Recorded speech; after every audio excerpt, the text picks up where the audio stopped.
So by this time I have a working team, me, Sandra, Sam. We are the working team on Blankets.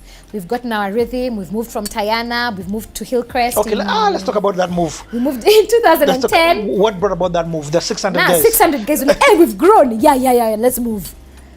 Then we moved. Then now, it's a new venue, you go back to 300. So like, shit. Okay, then like, again, you just build it slowly. It's called slowly. With every level comes a new devil. You see? So 2010, we go back to Diani. Now that one is even more successful because now the idea of tour is tour. Remember, we are all 20-something year olds. Yeah. You're always going out of Nairobi anyway. So it was dope. We've grown. Now more artists are playing. Now it's become much less artists who are my friends and just artists. You know, so Elanis. But Elanis I knew through Sauti Sol. But people like Chris Adwa, now we are started booking artists. Yep. So the thing is growing. Now our contracts have to be like tighter or like, you know, like more. We have to think now more about like what is the quality of artist hospitality. In Hillcrest, I think it was our first year or the second year now, 2010. We were in Hillcrest, I think 2 years. And how did you get Hillcrest? Because that's almost like a gated community that you were checking into. 2010, we were in Hillcrest for 2010.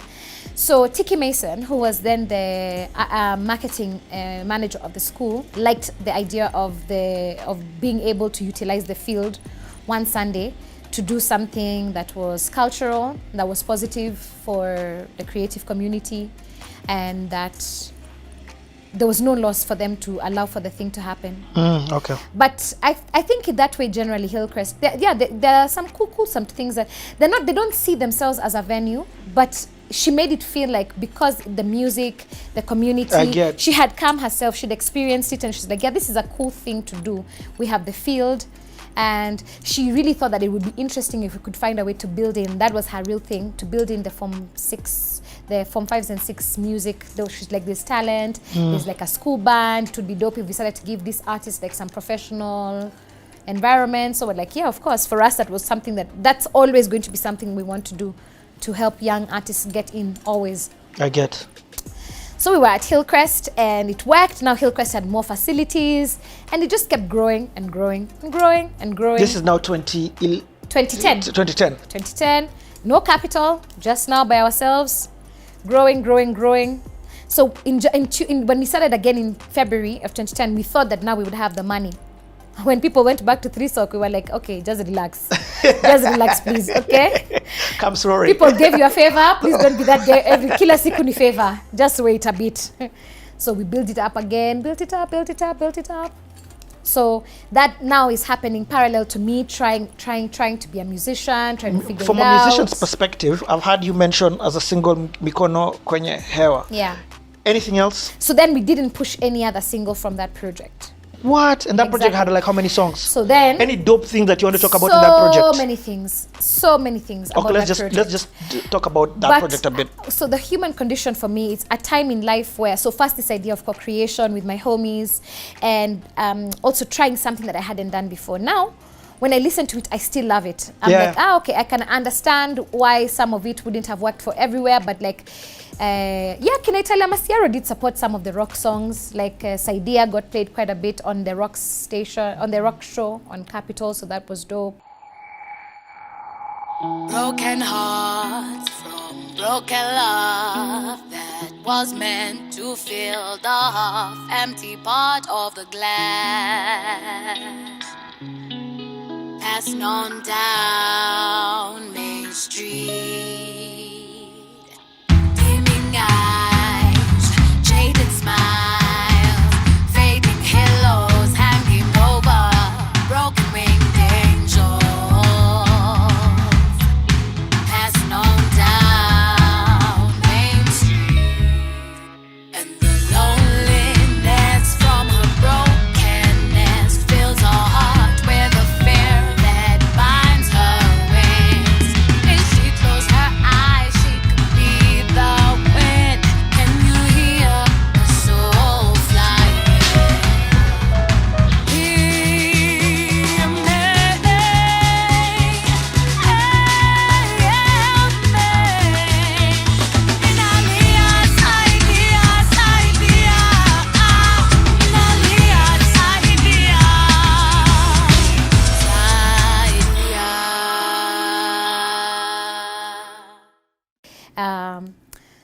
so there was some support, but you can't call it like a, sort of a ground up support.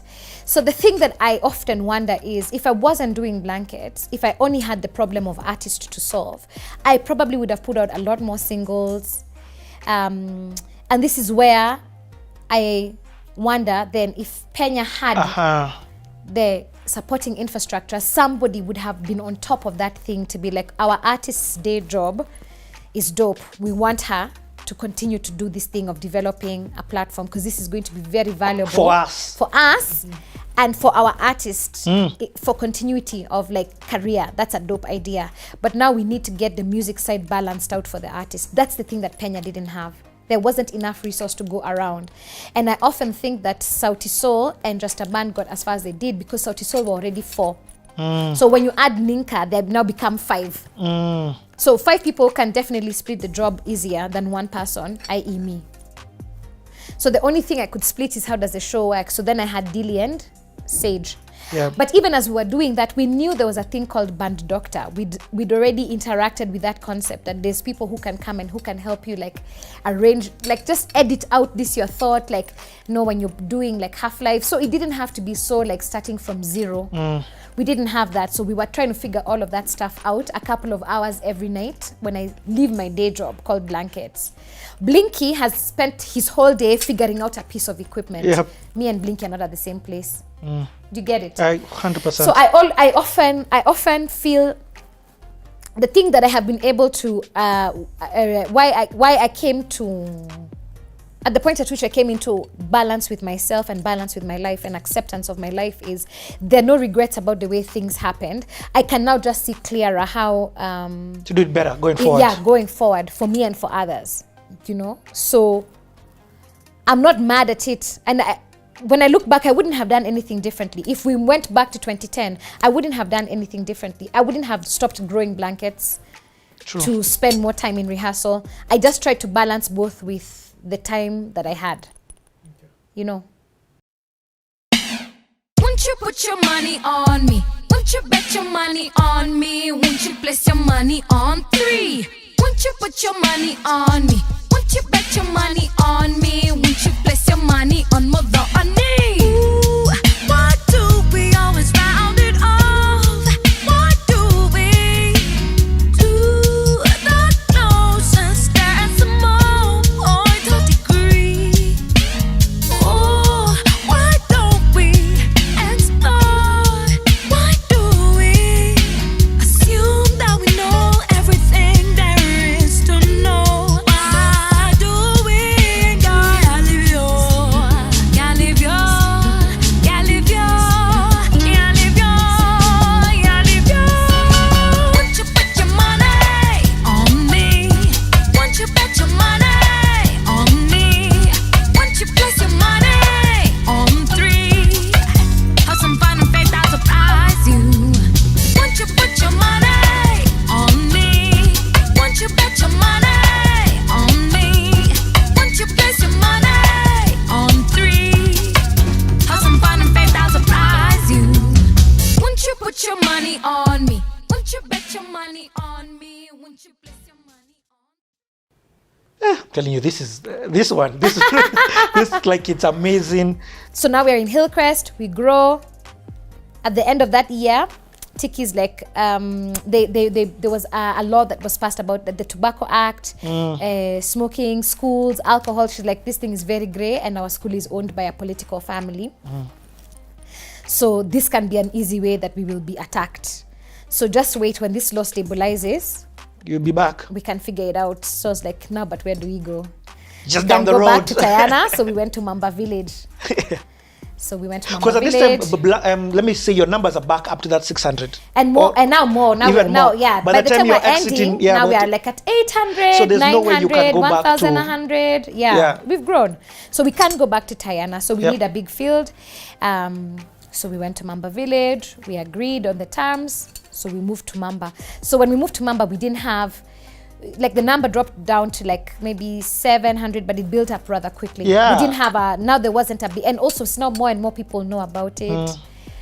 That year when we moved to Mamba, now we went back to Capital and we're like, now let's make commercial terms. So now we agreed on our commercial terms. I think. So you were paying Capital for we were paying advertisements. Capital. So we gave them equity per gig, not of the business, but a percentage of revenue ticket sales on each gig. Okay. In lieu of hard cash. Okay. Did that begin in 2000? Yeah, it was in 20. That's I think when we went now back to working with Capital. Just say that again. You give them equity.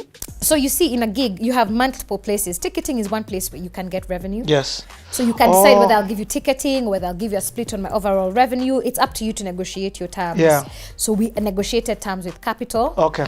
And then we negotiated terms with the venue owner because. See now, Tiana, I wasn't paying, and at Hillcrest, I don't think we were paying for venue, but we had to pay for cleanup. Yep. So now here we are paying for the venue. I get it. We came into terms with them. Agreement, yeah. And then now we're on Capital, and then now the number has just grown significantly.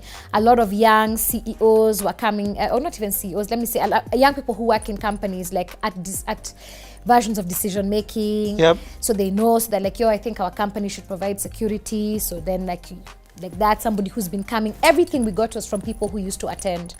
Nice. So I like this thing, our company does security, can we get into arrangement? I like this thing, can we do cleaning? Sam Minor did an excellent job in raising that, and my friend and Sandra, the backbone, and I were like now working on the day-to-day affairs. So she was running brand and me, I was running music artists. So like bookings, development, all that stuff.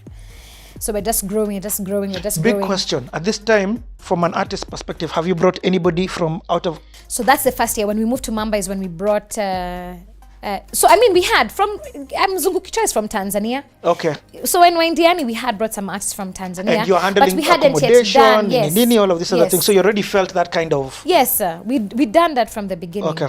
Our fees were very, very, very modest. And I really feel a great... debt to all the artists who played in those initial years because they took very small amounts. I think the biggest amount we ever paid, well, I cannot tell you what artists can be paid. Yeah. But because it is their business. Yeah, it's true.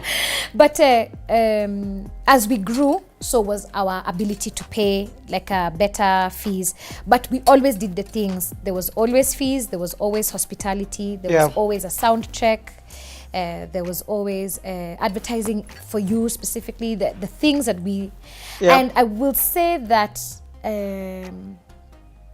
because remember, I had toured as an artist. So I had this perception of how artists are meant to be treated. Yep. And you are toured well. Yes. So I came in with that perception. So it was like, I want to get to a level where I can give them this best, but it's coming. So I'm just building up slowly. I think it was in 2010 or I think it was in 2011, the year that now we went to Amsterdam. I played the shows in Amsterdam. I played in Sweden. And I'm not saying Mickey Mouse shows. In fact, I mean like festivals, bro. Can we have a conversation about the tour now? I love yours. It's a jump between blankets and wine. And that's how my life is. Yeah, it's the introduction of Polymath. So now in 2011, we moved to Mamba. And that's a year of exponential. 2011 to 2013, we grew exponentially. Crazy. So now you had hit critical mass. We had begun Kampala Blankets the year before. 2011, I think, is when we began Kampala. So now you are not even going to Costo. Now you decided, let's cross now borders. Like, hey, Costo. We went to Costo that year, but we did the North Coast. Because also then, remember, I don't know if you remember that time there was like some insecurity on the coast. Yep. So it wasn't that we didn't want to go and do, but the product was we were exporting blankets to the coast.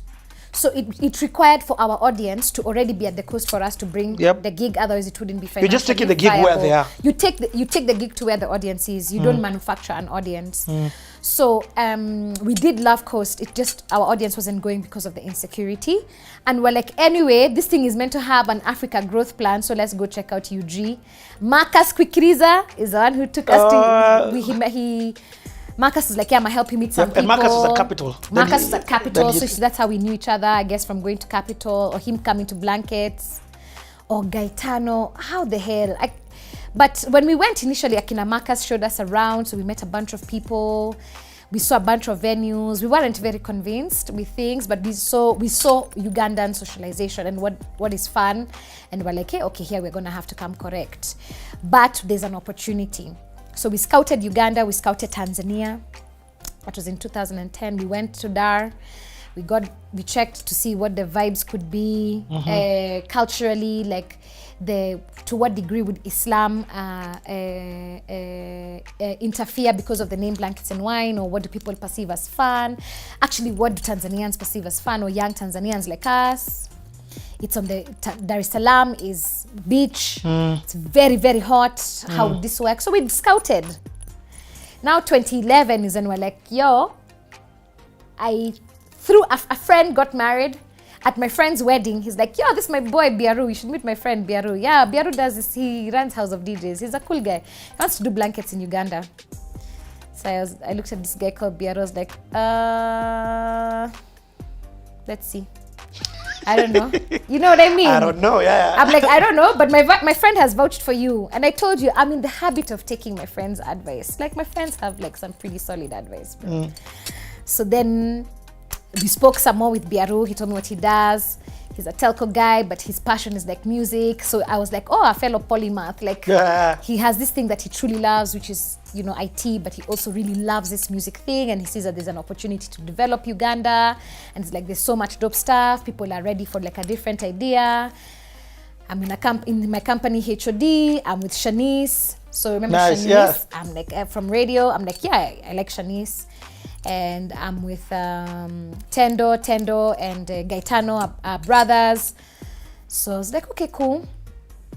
So then we went back now to see Uganda through their eyes. Yeah. How does it work? They showed us some venues. We didn't like any of their venues, but the venue, I found the original Blankets venue at the museum, because of course, it's just like here. The things that we take for granted, somebody who is not from here, when they come, they're like, oh my God, you guys have this thing. This is so amazing. But you're just like, So I think it was the same. They knew that they had this thing called the Uganda Museum, but nobody could actually remember interacting with the museum. So I went to the museum because I make it a habit to go to museums when I go to different places. I'm always curious about what of your culture has been documented in museum. Funny side note, I saw you first time performing at the museum. Interesting. And we'll come back to that story. I really like museums. And then as I was just walking around, there was just like heels. But to be honest, also the person who put me onto that is another artist, Daudi. He's a visual artist from Uganda. And Daudi, we're just catching pints at their wine shop in Uganda, as one does when you've gone for like recce's and like discovering, like, do you guys have a wine culture? Yes, okay, so let's go to a wine shop and just post up for a few hours and see who comes to the wine shop. Because we're like, these are going to be who are your partners also. So like, just observe who is their audience. If you put flyers here, who will come? So in the process, Daudi is a dope artist, and he's like, yo, actually you should check out the Uganda Museum. It's gonna be dope. And it's an interesting space. So I went to check out the museum. And I was like, actually, I needed a plan for Sunday before I left. And there we found. So now we began like Blankets in Uganda, which is just like a whole other story. So I'm too much. At this time, hold on. Have you done that gig at the museum? Just because you talked about the museum. So the gig you think about is like 2010. Or that gig you think about was in 2010. Yeah, so you've already done it. It was a Penya gig. It was a Penya gig. It was a Valentine's gig. Yeah. We did some dope shit at Penya. Yeah. We did some dope shit at Penya. Wow, so much. I'm so sorry that the thing No, it's Nimingi. Nimingi, but I like the understand.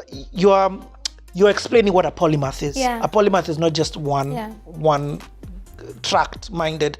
So let's talk about, because you've not talked about international touring. Let's talk about this whole, let's go back to your music and talk about wonderful exporting this. So